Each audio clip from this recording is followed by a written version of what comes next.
تو میرا خیال ہے وہ دن جب آئے گا تو آپ کو خود پتہ چل جائے گا کہ افتخار افی بدل گئے اندر سے. افتخار افی پتہ نہیں کیا سوچتا ہے, لوگوں کو معاف نہیں کرتا, سزا دیتا ہے, ہر صورت بدلہ لیتا ہے. بیوی سے کہتا رہا کہ یار لوگی اگے وکھو وکھ ہوئی پھردے نے, اور یہ اتنی پذیرائی حاصل کر گئی. اور ایک وقت تھا میں موٹر سائیکل پہ سارا لاہور گھومتا تھا, اب میرے پاس گاڑی ہے, بلکہ 2 گاڑی ہیں. جس جگہ آج آپ کھڑے میں الحمرہ, اس کے اندر کبھی ایک وقت تھا اس میں اور پی ٹی وی میں مجھے گھسنے بھی نہیں دیا جاتا تھا. سوشل سٹوریز چینل کو سبسکرائب کیجئے اور ساتھ بیل آئیکن کو دبا دیجئے تاکہ ہماری ہر آنے والی تمام ویڈیوز سے آپ باخبر رہ سکیں. السلام علیکم ناظرین, آپ کا میزبان عابر رحمت آپ کی خدمت میں حاضر ہے اور آپ دیکھ رہے ہیں سوشل سٹوریز. ناظرین, ہمارے ساتھ آج ایک ایسی شخصیت موجود ہیں کہ جو کسی تعارف کی محتاج نہیں ہے. کافی فلموں میں ماشاءاللہ وہ کام کر چکے ہیں, کافی ڈراموں میں وہ کام کر چکے ہیں, اور حال ہی میں ایک ڈرامہ کافی ہٹ ہوا ہے اور فیمس ہوا ہے پریزاد کے نام سے, اور اس ڈرامے میں انہوں نے کمالی کا کردار ادا کیا تھا. آج ہمارے ساتھ موجود ہیں, لیکن ہم باتیں کچھ اور کریں گے اور اس حوالے سے بات کریں گے ان کی زندگی کے بارے میں. کچھ زندگی کے ایسے گوشے بھی ہوتے ہیں جو لوگوں پہ وہ ظاہر نہیں کرتے, ان کا انکشاف نہیں کرتے. السلام علیکم سر. وعلیکم السلام. اچھا سر, آپ کے نام سے لوگ واقف ہیں, میں نے اس لیے نام نہیں لیا, افتخار احمد افی صاحب ہیں, تو یقیناً لوگ واقف ہیں, اسی لیے تو آپ کا انٹرویو کر رہے ہیں. سر اچھا یہ بتائیے, آپ کی زندگی کا کوئی ایسا گوشہ جو آپ نے لوگوں کے سامنے واضح نہیں کیا, کوئی ایسی چیز, کوئی ایسا واقعہ, کوئی ایسا وقت, کوئی ایسا لمحہ جو آپ چاہتے ہیں کہ لوگوں کے سامنے واضح نہیں ہونا, لیکن میں چاہتا ہوں کہ آپ لوگوں پہ واضح کریں جس سے لوگ سبق حاصل کریں. دیکھیں جی, بابا جی اشفاق صاحب کہا کرتے تھے کہ کاکا لوگوں کو اپنی تکلیفیں نہیں سنانی, انہوں نے نہیں دسنا کہ میں بے روزگار ہاں, میرے گھر بیماری ہے, یا ان کو نہیں بتانا کہ میں کتنا پریشان ہوں. تو میرا وہ گوشہ جو میرے اندر ہے وہ میرے ساتھ ہی قبر میں جائے گا, وہ میں کبھی بھی کسی کو نہیں بتاؤں گا کہ مجھ پہ کیا گزری. نہیں, کوئی ایسا لمحہ آپ نکل چکے ہیں, پہلے تھا لیکن اب آپ نکل چکے ہیں, اور آپ کس طرح نکلے ہیں یہ ذرا بتا دیں. نہیں, میں دراصل زندگی میں ہارنا سیکھا نہیں کبھی, تو تکلیفیں تو سب کو آتی ہیں, رکاوٹیں بھی آتی ہیں. جس جگہ آج آپ کھڑے میں الحمرہ, اس کے اندر کبھی ایک وقت تھا اس میں اور پی ٹی وی میں مجھے گھسنے بھی نہیں دیا جاتا تھا. تو وہ ساری چیزیں ایک پروسیس کا شاید حصہ ہیں, تو شکوہ نہیں ہے کوئی, اور وہ وقتی ایک ہرڈل تھی جو ساری زندگی آتی رہیں گی. زندگی کے ساتھ ساتھ تکالیف اور رکاوٹیں اپنا انداز, اپنا شیپ بدل لیتی ہیں. تو میرا نہیں خیال, میں یہ سمجھتا ہوں کہ ہمیں پر امید رہنا ہے اور خوش رہنا ہے اور آسودہ حال رہنا ہے. تو ایک وقت تھا میں موٹر سائیکل پہ سارا لاہور گھومتا تھا, اب میرے پاس گاڑی ہے, بلکہ 2 گاڑی ہیں. تو میرا نہیں خیال زندگی کا حصہ ہے, خوشی, غمی, تکلیف, راحت, بھوک, ننگ اور پیٹ بھر کے کھانا, یہ ساری زندگی ہے. تو میرا خیال اس کو تکلیف کنسیڈر نہیں کرنا چاہیے.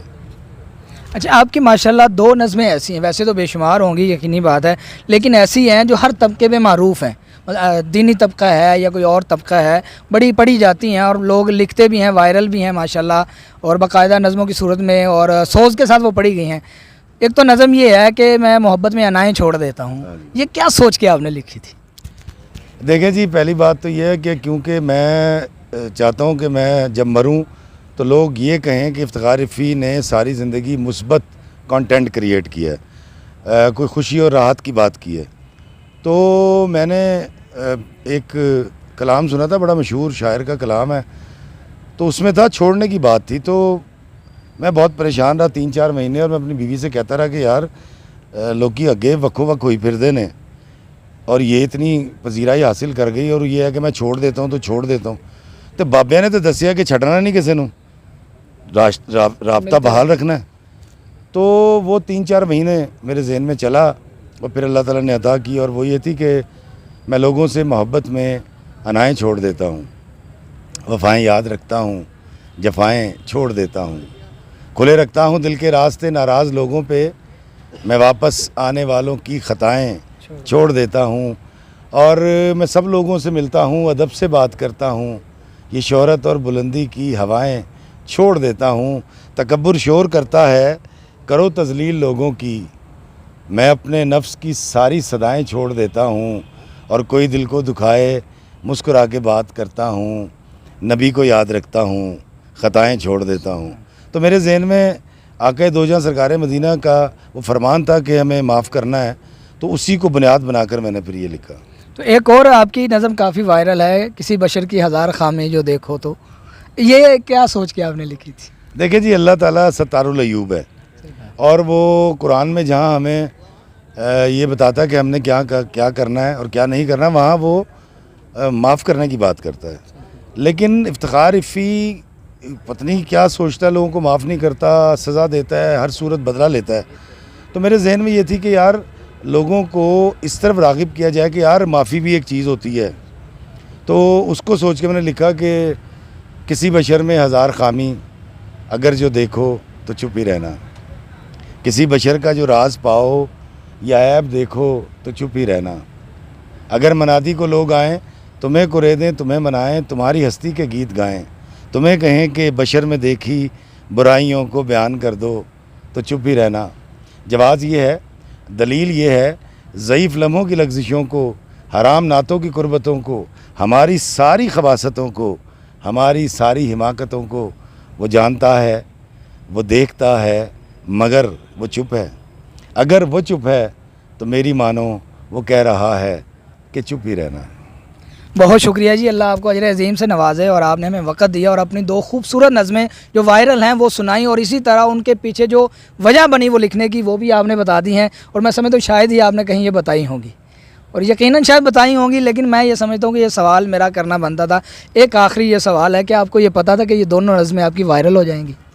نہیں، مجھے یہ پتہ ہے کہ جس دن میرے دل میں کدورت آ جائے گی، جس دن میرے دل میں انسان دشمنی آ جائے گی، جس دن میں معاف کرنا چھوڑ دوں گا اور جس دن میں بد نیت ہو جاؤں گا، تو اللہ میرے کسی بھی کلام میں، چاہے وہ ڈرامہ ہو جو میں لکھتا ہوں، چاہے وہ نظمیں غزلیں ہوں یا میرے ویلاگز ہوں، اور وہ لوگوں کے دل پہ کبھی اثر نہیں کریں گے. تو جب آپ پازیٹیو رہتے ہیں، مثبت سوچتے ہیں اور اللہ کے بندے کے لیے آسانی پیدا کرتے ہیں، تو اللہ تعالیٰ آپ کے کلام میں، آپ کے عمل میں، آپ کی گفتگو میں ایک سحر سا پیدا کر دیتا ہے، لوگ کھنچے آتے ہیں. تو میرا خیال ہے وہ دن جب آئے گا تو آپ کو خود پتہ چل جائے گا کہ افتخار عفی بدل گئے اندر سے. تو ناظرین، آپ ان کی پرتاثیر باتیں سنی ہیں اور یقیناً ہر بات پہ عمل کرنے والا ہے. تو اسی کے ساتھ اپنے میزبان عابر احمد کو اجازت دیجیے اور دیکھتے رہیے سوشل سٹوریز. اللہ نگہبان.